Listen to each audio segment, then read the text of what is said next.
लेकिन मेरा एक सवाल है, और ये जेन्युइन सवाल है, आप मेरी आवाज से पहचान सकते हैं ये सवाल कितना जेन्युइन है।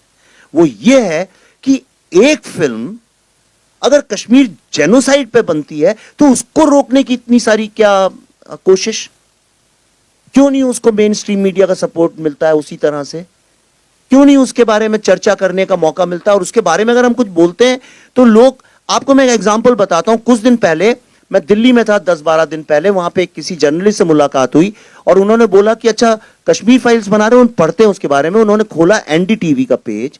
एनडीटीवी के पेज में 6 महीने पहले वो पेज बनाया गया था।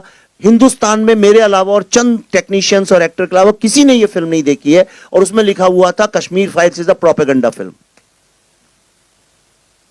इसलिए खुल के बोल रहा हूं, ये पब्लिक डोमेन में है। उसके ऊपर ऑप इंडिया ने एक एक्सपोजे किया, और जब उन्होंने एक्सपोजे किया तो एनडीटीवी ने चोरी से, चुपके से, बिना अपॉलॉजी मांगे हुए उस वर्ड को डिलीट कर दिया और सिर्फ लिख दिया कि इट्स अ फिल्म बाय विवेक रंजन अग्निहोत्री। तो अगर वो पहले सच लिख रहे थे तो अभी हटाया क्यों? अगर हटाया मतलब वो खुद प्रोपेगेंडा कर रहे थे, इज़न्ट इट?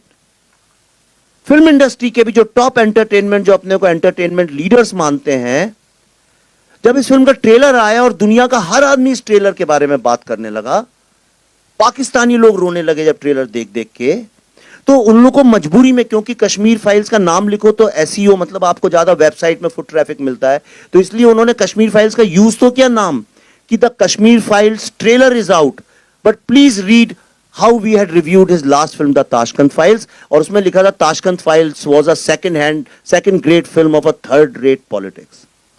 उस फिल्म को 2 नेशनल अवार्ड मिले, 100 दिन चलती रही। आप किसी से भी सड़क पे बात कर लीजिए ताशकंद फाइल्स के बारे में, मैं ओपनली कहता हूं, किसी भी आम आदमी से पूछ लीजिए, अपने माँ बाप, नाना नानी, दादा दादी से पूछ लीजिए, वो बता देंगे वो फिल्म कैसी थी। मुझे इससे भी आपत्ति नहीं कि सेकंड ग्रेड बोले, थर्ड ग्रेड बोले, लेकिन कश्मीर फाइल्स के ट्रेलर में 3 साल पुराना रिव्यू। तो ये आज सवाल अपने कॉन्शियंस से पूछिए कि जब टेररिस्ट को ग्लोरीफाई करते हैं फिल्मों में, और एक झूठ नैरेटिव जब हम क्रिएट करते हैं, तब तो खूब उसको ग्लोरीफाई और सेलिब्रेशन होता है, जैसे कि हमने सिनेमा की और समाज की ऐसी कोई फिल्म बना दी है। लेकिन एक फिल्म आपको, इसीलिए मैंने वो 20 मिनट का रिव्यू दिखाया, क्योंकि मेरी बात, हमारी बात आप ही के जरिए पहुंचेगी, और कौन ले जाएगा। सिर्फ इसलिए दिखाया, आप देखिए उसके पीछे हमने क्या सच है, क्या मेहनत है, क्या ऑथेंटिसिटी है इस फिल्म की। पर दुख की बात यह है कि इसके लिए इतनी जद्दोजहद, इतना स्ट्रगल, अपने माँ बाप, अपने भाई बहन की सच्ची कहानी सुनाने के लिए अपने देश में हमको, मुझको स्पेशली इस तरह से आउटकास्ट किया जाता है।